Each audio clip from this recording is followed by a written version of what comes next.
What? We finally got another video going. Hey guys. What's up, guys? We're back with our second video. And this video is about why we hit the road. Why are we RVing? It's one of those questions a lot of, when we first started, we were asked a lot. And I know a lot of other families that travel full-time get asked a lot too. So we wanted to answer it from our perspective. Yep. Basically, oh, you go first. You're the first one. The first one. We're so good at this, aren't we? We're killing it. So Sandra and I, before we started having kids, we had made plans to travel throughout Central South America, and then we were like, and then after that we could go to Europe, and then like almost 2 months right before we went, Sandra said, "I don't want to do it anymore." Remember that? I didn't practice that. I'm just joking. But yeah. Do you remember that? You're like, I'm too scared of flying. And then I took the map off the wall. Husband and wife. The truth is I was pregnant. It was my first trimester. No, it was well before the kids. It was well before the kids.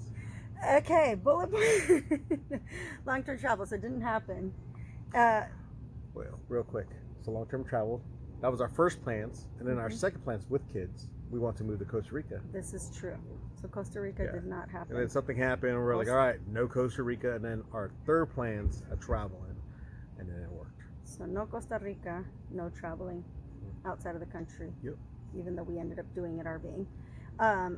The next reason we decided to hit the road was... Oh, we should have said like the top 10 things. No. Top 10 things. Number 2. Go. We heard that, I said this before. First couple of videos are the worst. Here you go. We're giving you the worst. So, and the cost of living. So we are from the Silicon Valley, the Bay Area, San Jose. We've been there. I've been there my whole life. He's from more the peninsula area, a little bit more up north, close to San Francisco.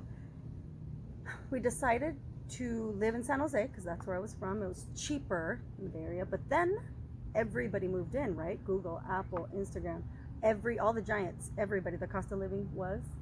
Yeah, it's the heart of Silicon Valley. People from around the world are going to the Bay Area. Yeah, so we weren't super gung-ho that we wanted to buy a stationary home just yet, but when we eventually wanted to, we were kind of like, do we really want to live here? Anyways, cost of living, way too expensive. Google it, Silicon Valley, if you don't know. It became international news where the cost of living, people from other countries were warned, like before you go to the Bay Area, the cost of living is really expensive. And I think, in fact, it is the highest cost of income per cost of living ratio in the world. At least at the time when we decided to, like, all right, we need to get out of here. So. Okay. Oh, well, also, another reason it made perfect sense is we were already homeschooling. So obviously we were hitting the road. Now we're road schooling. But yeah, we're learning from everywhere we go. It was an easy decision for us. We didn't have to feel guilty like we had to take our kids out of the public school system. You know, we were already homeschooling, so that was... Easy. That was another easy one. Okay, you're next. Yeah, and then we had a main source of income at that time. That's still our main source of income, and that was already mobile. Yep. So we had like no career that we felt like we were leaving behind. In fact, when it came to career... This is a side note, a bonus, that before we started having kids, we both wanted to work from home more. You know, she used to be a store manager in a retail industry. I was at the time I stopped, I was a commodity broker. So we had 2 really good jobs, but we reduced our income because we wanted to stay home with our kids more. We didn't talk about that earlier. Bonus. You're next. Quality of life. Sandra was the one who first kind of started convincing me about doing it. We went looking for a place to rent, and we were looking at places $3,000, $3,500, and it was bananas. And then she said, you know, why don't we get, you know, a trailer? And I was like, a trailer? I was like, no, we don't need a trailer. And she goes, to travel in. I never said trailer, by the way. I said an RV. It sounds crazier. She said trailer. I said trailer. I'm like, no, she said RV. She's right. And then wait, did he just say I was right? What? I immediately objected because I was like, we don't need an RV. And then she said we could travel, and I was like, yeah. And then from then on, my mind just started running with all the things we could do. Yeah. But ultimately, what were you gonna say? No, I was just gonna say before I forget. is people try to say, well, who did you see on YouTube? Who did you see? Whatever. I wish I could give credit. Nope. I don't remember. I Googled tiny living because I think it might have been trending at that time over 5 years ago when we first started thinking about RVing. I Googled that, and then all of a sudden YouTube takes you from tiny living, composting toilets. You guys know that video. You saw it. To a family of 9 lives in an RV and they do all the stuff and they survive. And I was pregnant with Esteban, my 4th. I'm like, if they can survive a family of 9 in that tiny space, I think we could do it. That's how I remember. But I wish I could give kudos to that family of 9 or something. I don't know who they are. So once you gave me the idea, my mind ran with it, and I was thinking about like, wow, we could improve the quality of our lives by exploring more together. We already like going outside a lot, and so I was thinking, I was like, man, we could go all kinds of different lakes, different rivers, different mountains, different hikes, different restaurants, different beers, explore different cuisines. That was one of the things that really got me going. I was like, man, I can't wait to try out and go to like Louisiana, or try clam chowder out here in the Northeast. Yeah, well, that, and then also like the kids, obviously tying it back into the kids, we wanted them to get a diverse upbringing, obviously, because the world doesn't revolve around them or San Jose, California, even though it's pretty diverse. But it's, I love the Bay. We love the Bay. but it's, you know what I'm saying, getting out of your comfort zone, being around people who maybe are very different from you, and sometimes going to those tough places. I'm not going to get deep with that, but people who have different viewpoints than you, and learning to accept them and love them where they are. That's been big for me. It's a huge crash course for even us. For us, because I'm like, really? Us. You seriously doing that? We have to like go back and forth with, yeah, people from all around the country. It's dope. I love it. Different I love meeting accents. Well, then even people with us, they're like, where are you from? I mean, that's a whole different side. We're getting off track. We're good at this, aren't we? Number 6. Number 6. Wait, there's no numbers. So yeah, also like the schooling, right? So going back to learning, like geography wasn't never something I was too fascinated with, but now it makes sense. Like I'm a very hands-on. I need to see it. It's been amazing for the kids and myself and all of us that we Remember one of the things you said about the country at the beginning? What did I say about the country? It being beautiful. It was gorgeous. It is gorgeous. But you said specifically that that you never thought our country was that beautiful. Never thought our country was that beautiful. She's like, I can't believe it. This is gorgeous. And Yeah. I agree too. I was still blown away, even though I was expecting beauty. But I was still blown away. Yeah, but even the diversity. I mean, we live in a great country. But it's got our things. Of course, I'm saying this but it's got our things. It's awesome. We're in a good place. Fantastic. Next bullet point. Okay.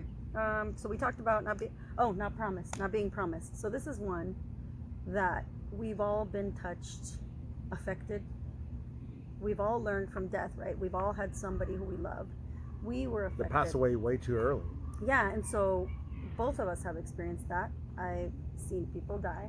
They had dreams that they wanted to go for and achieve, and yeah, so we just didn't want to do that. We were also like, that was another point. We're like, really? Like, life is so short. Let's just do it. Like, we don't want to regret it. So regret. I grew to the point where I started thinking about our plans, and this was like months long, to finally launch. But yeah, one of the things my mind was getting consumed was with the fear of not actually trying it.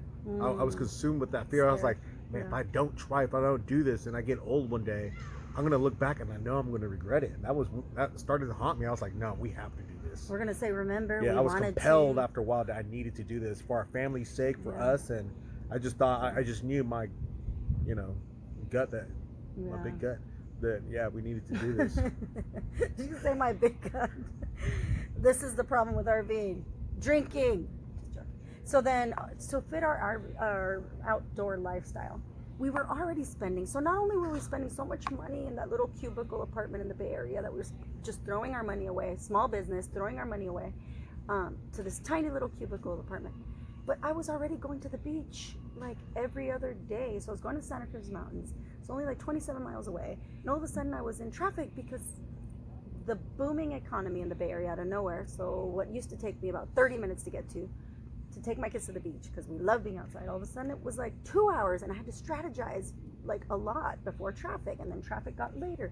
It was just like, really? Although California is beautiful and I love it here, really, I'm going to be sitting in traffic to take my kids to nature. It just felt like the country's so big. There has to be areas that are not so concentrated with traffic. And plus, we want to explore more. More. Like, we wanted to go to more beaches. More. In fact, our map on the back of our rig, we have the classic U shape of all the states we've visited. And that's what a lot of... Chasing weather. Oh, we forgot to write that. We forgot. Good thing we remembered before the video's over. That goes with improving quality of life, though. Not really, because maybe some people... Here we go. Marriage therapy.